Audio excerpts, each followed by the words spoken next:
Good evening. Again, my name is Karen Sistrunk, and I'm going to talk to you tonight about a recent Pepco utility scam targeting Pepco customers, particularly low income, seniors, and limited English-speaking residents. Specifically, these scammers have been calling DC residents claiming to be Pepco and then threatening disconnection of electric service within hours. The scammer then demands immediate payment by a prepaid card, a prepaid credit card, debit card, or a money order or wire transfer. And then they insist that you call back with the card information to make payment. Now, these types of payments are almost always impossible to trace and recover.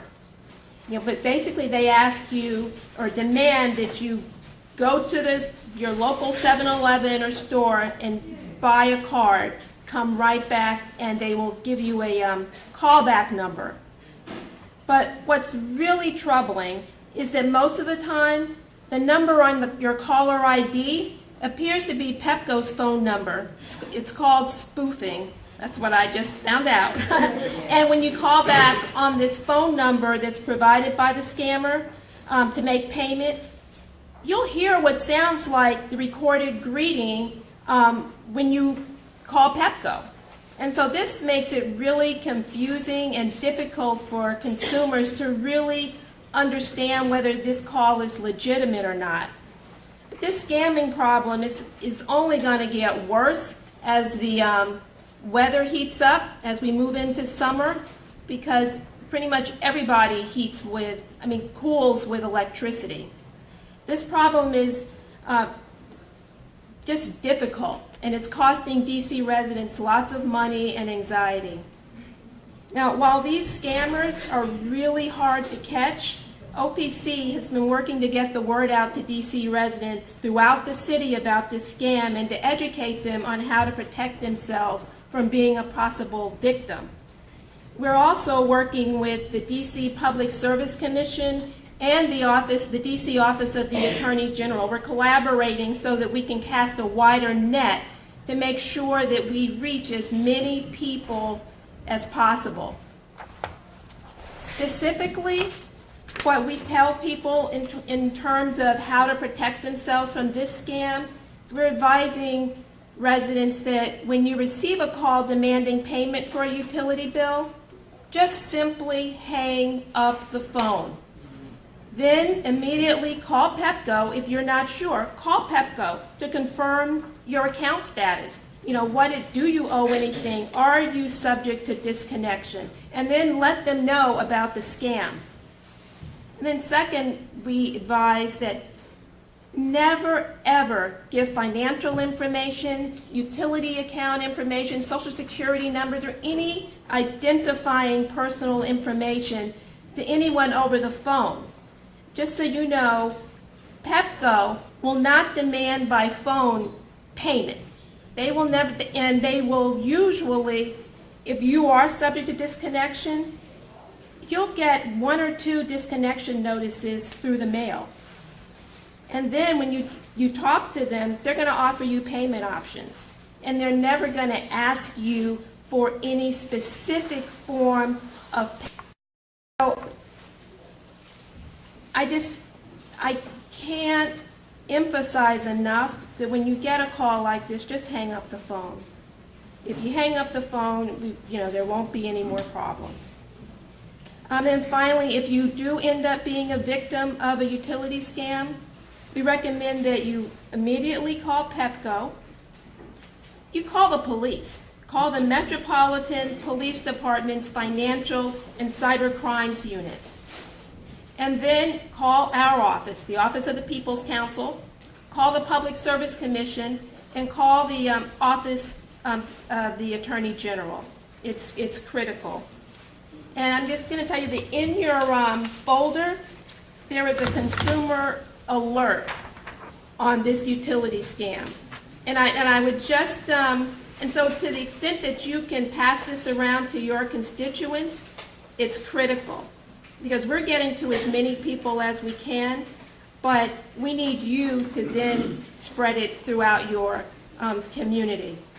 And then I just want to end with saying that while I'm talking about this specific utility scam that's prevalent right now, we first became aware of it, I believe, in December. There are so many other scams out there. But I believe that the tips that I've given you and the tips that are on this consumer alert, they're really applicable to most scams. You know, anyone calling you for money, I don't care what it's for, asking you for your social security number or any kind of personal information, it's usually not a good call. Please just hang up. Okay, I believe we're going to hold questions until the end. Thank you. There's a postcard in your folder. And now Cheryl Morris is going to come up and talk to you about third-party suppliers, and that goes hand in hand with scammers.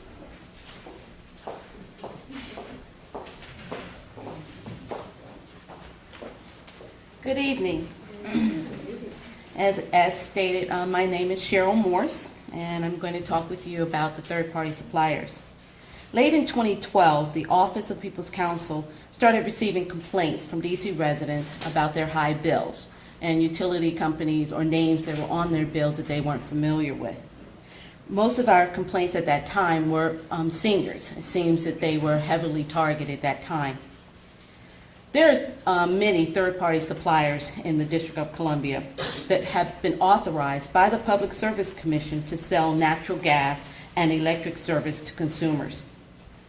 But the prices that you pay are not regulated by the Public Service Commission like they are, let's say, Washington Gas or Pepco.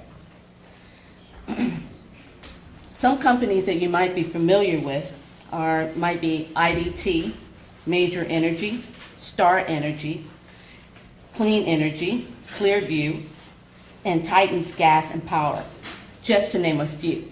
There are well over about 80, but not all of them are residential, but they have been given permission to do service in DC. Solicitation can be done by mail, door-to-door, phone, and outside of agencies or metro stations. These companies are here to provide you with choice. That is why they were given that permission or authorization. Now, having choice or the choice to choose your supplier, that's usually a good idea, a great thing. But making the right choice for you and your family is not always easy. The Office of the People's Counsel's position is to educate consumers on their right to choose and to help with questions or their concerns in making that choice. Some of the companies like Clean Energy and IDT offer renewable electricity. Renewable electricity are the source of energy such as wind or solar. Remember, renewable companies or companies that provide renewable energy, their prices are usually a lot higher than the fossil fuel sources that we're accustomed to. Often residents are approached by sales representatives with offers of lowering their bills. That is usually the first lure. And they also are given $50 cards. Using that card is usually they use it as their authorization that you are willing or wanting to become a customer. There are two types of rate categories, fixed and variable. Fixed rates are rates that are locked in usually for about 12 months to 1 year. These are, to get out of that fixed rate, there's an early termination fee, and it can range from $100 to $150. You should always ask your sales representative what you're signing up for, a fixed or a variable rate. Now, what is a variable rate? A variable rate is a rate, it's like in banking, where the rates fluctuate, they go up and down. I've been doing this since third-party suppliers have been in the city. They start off low, 8 cents, 7 cents a kilowatt hour, and I've seen them go as high as 21 cents, but I've never seen them go down. And at 21 cents a kilowatt hour, that usually can almost triple your bills. Sometimes representatives, when they're coming by your homes, they ask to see your bill. And I always say, that's a pretty good idea, because it gives me the impression that you're comparing apples, what they can offer and what you're currently paying. But sometimes it can be a little deceiving too. What they're doing is writing down your account number. Now you have a choice of saying, well, I'm not interested, even after you receive their information. But they have the piece of information the only piece of information that they truly need, your account number. Like Sandra said, we always say you wouldn't give out your account number. Don't give out your Social Security number, and do not give out your utility account number either. Another thing we talk about is, has anyone ever heard of the term slamming?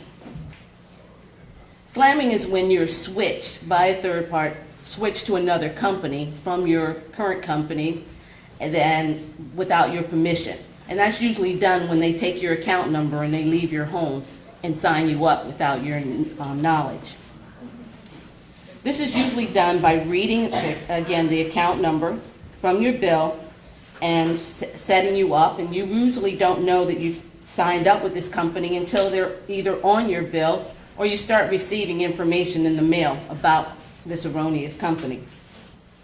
Please understand, DC is a no signature required city. So a lot of complaints, people say, well, I didn't sign anything. In DC, you don't need to sign anything. That's not required. That's not something that we were happy with at the Office of the People's Counsel. We did put a petition with a filing with the Public Service Commission, but it was denied. There are steps from each company that they are required to make when setting you up with their services. Each customer should receive a welcome package, and in that welcome package should be all the literature, how much you're paying per kilowatt hour, and when your service would start. Pepco also takes the step of sending you a letter telling you that they've been notified by your new supplier that you'll be switching to them, and they give you the date as well and when that switch will happen. Your bills will reflect the change, and there are 2 lines on your bill that you should look for when noticing whether you've switched over or whether you're not. One thing you'll always see on your bill is the new distribution charges, and they'll say Pepco. Now that is a fee that you've always paid as long as you've had electricity. Pepco owns the infrastructure. They own the wiring above ground, below ground, and the poles. So any utility or supplier that wants to give you their service has to go through the existing infrastructure, which Pepco owns, and you pay a distribution fee. That fee has always been on your bill, but now it's on the front of your bill, so a lot of people who are not familiar with seeing it thinks it's something new, and it's really not. One other thing that you should see on your bill is new electric supply charges. When you're with the other company, let's say it is Pepco, it'll say new electric supply charges, SOS provider. SOS provider stands for standard offered service, and it'll have a hyphen, and it'll put Pepco on the next line. That way you do know that your provider is Pepco. If it says anything other than SOS provider, and it says, let's say, IDT or Major Energy, then that is your third-party supplier. There you can go on page 2 and 3 of your bill and find out how much you're being charged per kilowatt. If you did not authorize it, I would suggest giving the Office of the People's Counsel a call, and we'll help you dissolve that contract or commitment with the company, and also let Pepco know that you're possibly wanting to switch back. The Office of the People's Counsel supports choice, and you must be an educator to make the right choice for you and your family. Before selecting a supplier, we ask that you look at the OPC's third-party supplier guide, which all of you have been given in your folder. You can turn to page 16, and it's a list of questions in which you should be asking any representative that comes to your home, calls you on the phone or you meet outside of the energy department, if they cannot answer those questions, I would suggest get their information and then call the Office of the People's Counsel, and we'll help you decipher what you have. Thank you and have a good day.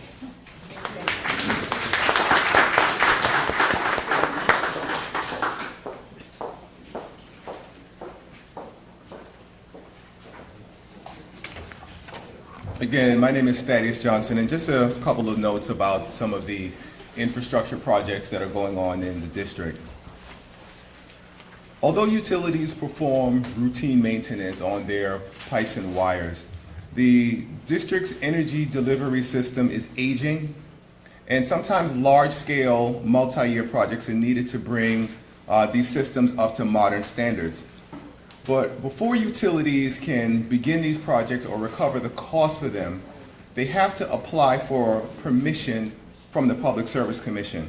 And when these applications come before the commission, OPC participates in these proceedings to make sure that customers are educated about these options, the project provides the intended benefits, that the cost is not more than a ratepayer should pay, and that the environmental impact is considered. So quickly, the two of the projects I want to highlight are Project Pipes and DC Plug. So Project Pipes is Washington Gas's 40-year project plan to replace gas mains and service lines in the in various neighborhoods in Washington. And I think one thing that applies to both of these projects, just a basic understanding if you don't already have it, there is no gas or electricity produced in the district. So transmission lines bring the energy commodity into the district. Distribution lines spread them out throughout the district, and the service line will bring the commodity from the street to your house. So what Washington Gas is, phase one of Project Pipes has been done. So sometimes when a utility company asks for a large project, they don't get it all approved at that one time. The commission will approve different phases of it. The first 5 years of Project Pipes was approved and expires in September 2019. And the application before the commission is for the next 5 years. So OPC made a number of recommendations to the commission so that the application would be in the public interest. Mainly that Washington Gas's program should be on time and on budget, that it should enhance its customer education and outreach programs, and one other thing is that it should validate its claims regarding greenhouse gas emissions and job creation.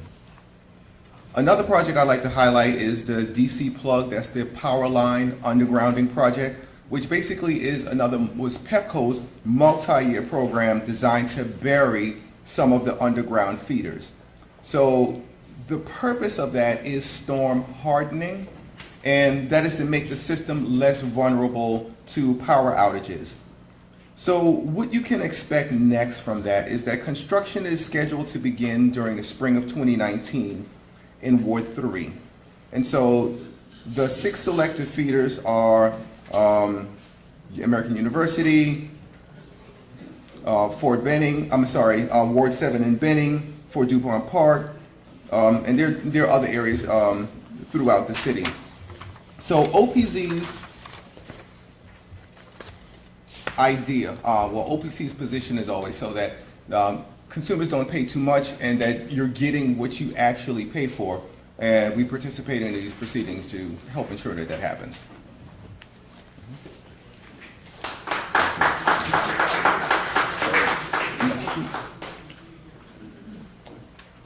Next.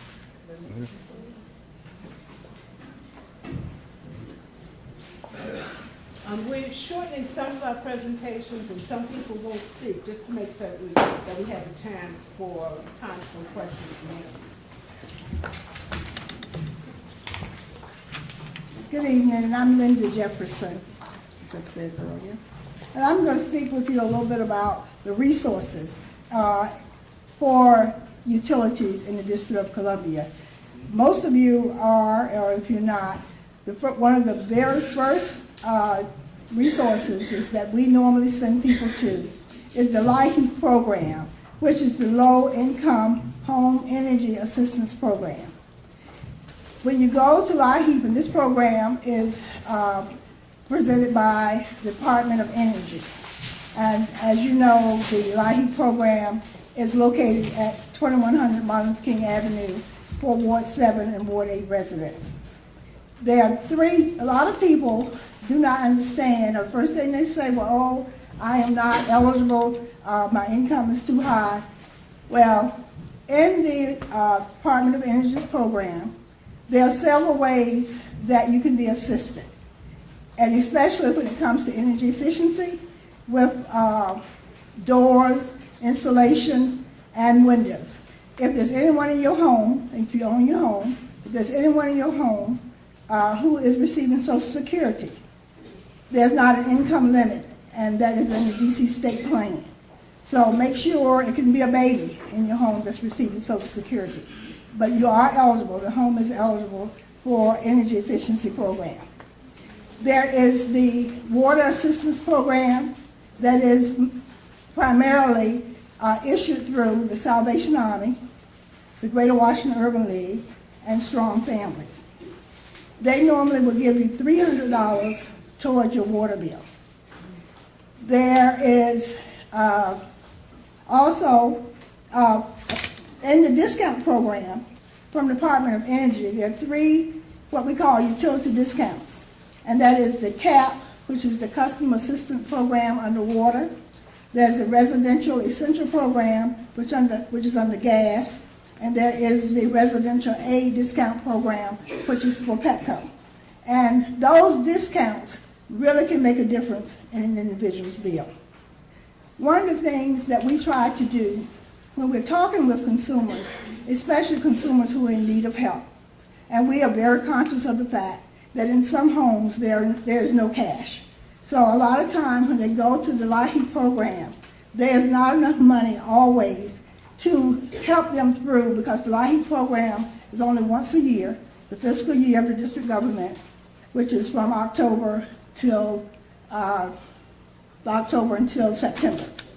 With that program, what happens is we have Greater Washington Urban League gives out their, they're telling me my time is up. The Greater Washington Urban League gives out their money between August and October. Strong Families give out their energy money between April and August, and Salvation give out their energy money between January and April.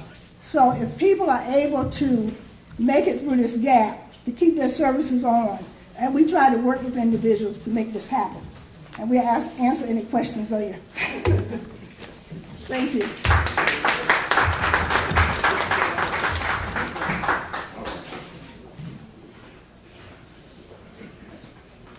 All right, good evening. I have the pleasure of being the last speaker. Since everybody else is saying, since everybody talking about Howard, I'm a double Howard grad, so I'm glad to be here. Thank you, thank you. I've been with Office almost 20 years and been to lots of community meetings. One question is always asked: do you represent water consumers? We need help with water. We've always said no, but tonight I'm telling you that that day is coming to fruition. We are going to actually start representing water consumers. Last January, the council introduced legislation for us to have authority to represent consumers in individual complaints and also the rate setting process. That legislation passed in December and will be effective probably mid-April, early May. And at that point, we can start taking individual complaints, also doing outreach events like this where we just talk about water, and also get involved in the rate setting process every 2 years. So that's the good news, that we're going to be here. And the other good news is that we'll be out soon to talk about some of the things that we're doing in terms of the Bill of Rights, which will explain everything, every touch point that you'll have with Washington, with DC Water, from the time you sign up to the time you disconnect service. So with that, I'm going to turn it back over to Sandra Fry, who can open up the floor for questions. Thank you, thank you, thank you, thank you. And thank you for listening. We are going to now go right to the question and answer period. I see a hand. How